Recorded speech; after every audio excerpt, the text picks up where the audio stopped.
बहरूपिया आदमखोर। इस कहानी का ताल्लुक इस दूर से है जब हिंदुस्तान में ब्रिटिश राज कायम था। आलिमत एक 27 साल का नौजवान जो अपने गांव का पहला तालीम याफ्ता नौजवान था, अपने गांव से करीबी कस्बे में सरकारी स्कूल टीचर की जॉब पर नौकरी कर रहा था, जिसके लिए वो सुबह सवेरे गांव से साइकिल पर निकलता और दोपहर को स्कूल की छुट्टी होने पर वापस घर लौट आता। आलिमत की छोटी सी फैमिली, जिसमें इसकी वालिदा, बीवी और 1 साल की छोटी सी गुड़िया सी बेटी, इसके मुंतजिर होते। मुलाजमत के दौरान जब हुकूमत की तरफ से मर्दमशुमारी का आगाज हुआ तो लोगों का डेटा इकट्ठा करने वालों की ड्यूटी में आलिमत भी शामिल था। एक सुबह उसी ड्यूटी को निभाने आलिमत अपना बैग उठाए अपनी साइकिल पर रवाना हुआ। इस वक्त जुलाई का महीना और सख्त गर्मियों के दिन थे, जब वो दोपहर के वक्त एक गांव से घर घर डेटा इकट्ठा करने के बाद अपनी साइकिल पर वापसी के सफर पर था, तो रेत के तूफान ने आ लिया और इसके लिए साइकिल चलाना बहुत मुश्किल कर दिया, जबकि रास्ता भी सही तरह से दिखाई नहीं दे रहा था। रेत से बचने के लिए आलिमत ने अपना चेहरा एक सफेद कपड़े से ढांपा हुआ था और सिर्फ अंदाजे से ही रास्ते का तयन करते हुए आगे बढ़ रहा था।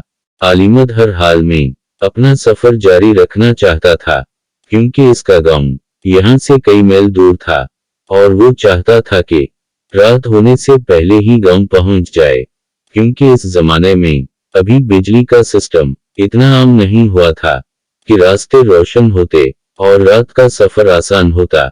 अब जब 1 घंटे के मुसलसल पैदल चलने के बाद तूफान का असर कम हुआ और इसे इर्द गिर्द का माहौल नजर आना शुरू हुआ, तो इसे एहसास हुआ कि वो रास्ता भटक चुका है और सूरज भी ढलना शुरू हो चुका है।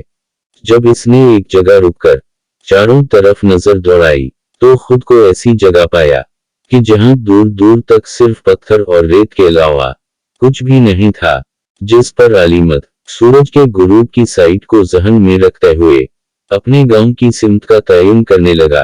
तब एक रुख का अंदाजा करके साइकिल पर सवार चल पड़ा, जबकि इसके अंदाजे के बरखिलाफ रास्ता तवील होता जा रहा था और इसकी परेशानी बढ़ रही थी। पानी की बोतल खाली हो जाने की वजह से इसकी प्यास भी बहुत बढ़ चुकी थी। इसे दूर एक नखलिस्तान सा दिखाई दिया, जहां दरख्तों के झुंड नजर आ रहे थे। तब इसने इस ख्याल से कि शायद यहाँ कोई आबादी हो, इसने नखलिस्तान की जानिब रुख किया और अब सूरज भी ढल रहा था। उसी दौरान इसे दरख्तों के झुंड में दूर एक झोंपड़ी दिखाई दी, जिस पर आलिमत ये सोचकर इस झोंपड़ी की तरफ चल दिया कि यहाँ जो भी आबाद है, एक तो इससे पानी लेकर प्यास बुझाएगा और दूसरा इनसे रास्ते के बारे में भी मालूमात हासिल कर लेगा। जब आलिमत झोंपड़ी के करीब पहुंचा, तो इसने आवाज लगाई कि कोई है इस घर में, मुझे मदद चाहिए। इस पर झोंपड़ी के अंदर से किसी की आवाज आई, अंदर आ जाओ। जब आलिमत ने झोंपड़ी के दरवाजे पर लटका कपड़ा उठाया, तो एक बड़ी उम्र का सेहतमंद शख्स, जो अपने हलिये से कोई जोगी दिखाई देता है, जिसने सिर्फ पीठ से नीचे का हिस्सा सर्रुद चादर से लपेट रखा है और सर पर चटी या बांध रखी है, एक चारपाई पर बैठा है। आलिमत को देखकर जोगी नुमा शख्स बड़ी मोहब्बत से मुखातब हुआ, आओ बेटा आओ। अब आलिमत, जिसे प्यास की शिद्दत ने बेहाल कर रखा था, इस शख्स से मुखातब हुआ, बाबा जी, मैं एक स्कूल टीचर हूँ, रास्ता भटक चुका हूँ, मेहरबानी फरमा कर मुझे पानी दें और सही रास्ते की भी रहनुमाई कर दें, ताकि मैं घर या किसी करीबी कस्बे में पहुंच सकूं। इस पर इस जोगी ने आलिमत से कहा, आओ बेटा यहाँ चारपाई पर बैठो, थोड़ा आराम करो, मैं तुम्हारे लिए करीब ही एक ठंडे पानी का कुआं है, वहां से पानी लाता हूँ, वापस आकर तुम्हें रास्ता भी समझाता हूँ। ये कहकर वो जोगी पानी का बर्तन लिए झोंपड़ी से निकल गया।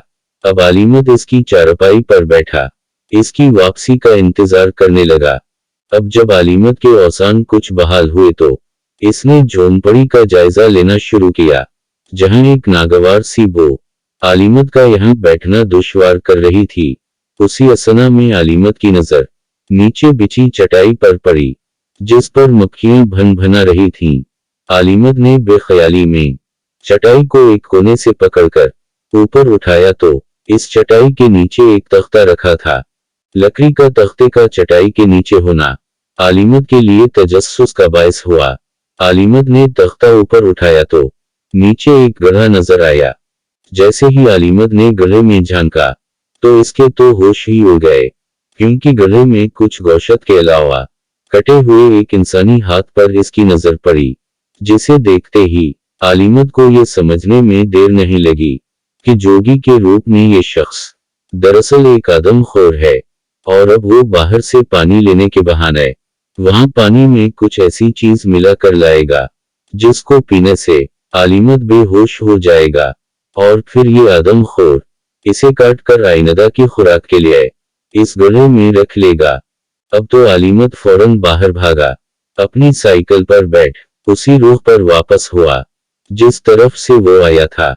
आलिमत इस खतरे के पेश नजर कि कहीं वो आदमखोर इस तक पहुंच ही ना जाए, पूरी ताकत से साइकिल के पेडल चला रहा था। इतनी तेज साइकिल इसने अपनी पूरी जिंदगी में कभी भी नहीं चलाई थी। आलिमत मुसलसल साइकिल भगाता रहा।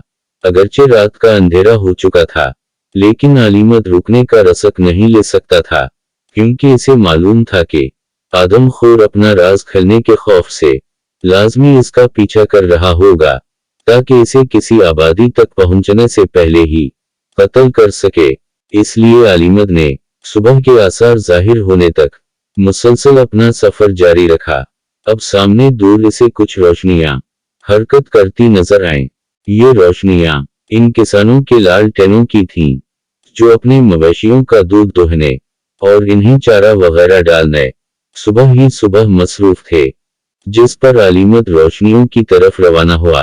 अब काफी सुबह हो चुकी थी जब आलिमत ने एक बूढ़े किसान को सलाम किया और बताया कि रास्ता भटक कर वो यहाँ पहुंचा है और रात भर से मुसलसल सफर पर है। जिस पर इस मेहरबान किसान ने इसे गर्म दूध पीने को दिया और आराम करने के लिए बिस्तर की ऑफर की। लेकिन आलिमत चूंकि आदमखोर के मुतालिक पुलिस को फौरन आगाह करना चाहता था, इसलिए इसने मेहरबान किसान को अपने साथ पेश आए वाक़े से मुतालिक मुख्तसर आगाह करते हुए इसका शुक्रिया अदा किया और करीबी पुलिस स्टेशन के बारे में दरियाफ्त किया। जिस पर मेहरबान किसान आलिमत को साथ लेकर अपने घोड़े पर सवार होकर मकामी पुलिस स्टेशन जा पहुंचा, जहां आलिमत ने पुलिस ऑफिसर को आदमखोर के बारे में आगाह किया। तो पुलिस ऑफिसर ने फौरन कुछ सिपाही आलिमत के साथ आदमखोर को पकड़ने के लिए रवाना किए, जिनके साथ मकामी घोड़सवार लोगों के अलावा मेहरबान किसान भी आलिमत के साथ रवाना हुआ, जबकि आलिमत को भी मकामी लोगों की तरफ से एक घोड़ा मुहैया किया गया था। अब एक लंबी मुसाफत के बाद जब ये सब लोग इस आदमखोर की झोंपड़ी पर पहुंचे, तो वो आदमखोर रात को ही वहां से फरार हो चुका था, जबकि झोंपड़ी के गड्ढे में इंसानी अज़ा अभी तक मौजूद थे, जिन्हें मकामी लोगों ने एक कब्र बनाकर दफना किया और इस आदमखोर की झोंपड़ी को आग लगाकर जला दिया गया। यूं तीसरे दिन जब आलिमत अपने घर वापस पहुंचा, जहां सब लोग परेशान थे, तो आलिमत के साथ पेश आए अहवाल का सुनकर सबके होश उड़ गए और फिर इसके जिंदा सलामत वापस आने पर सबने खुदा का शुक्र अदा किया। जबकि इस आदमखोर का पुलिस को कभी कोई सुराग नहीं मिला, वो कहां गायब हो गया और इसके बाद इसने कितने अनजान लोगों को निशाना बनाया। ये कहानी एक सच्चे वाकये का ड्रामाई बयान है जो मेरे दादा के साथ पेश आया था जब वो हिंदुस्तान में ब्रिटिश राज के दौरान स्कूल टीचर की हैसियत से मुलाजिम थे।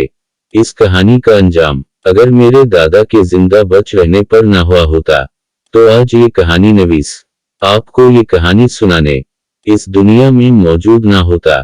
कहानी के इख्तिताम पर सब देखने और सुनने वालों को मेरे दादा की परसुकून आखिरी जिंदगी की दुआ की दरख्वास्त के साथ खुदा हाफिज।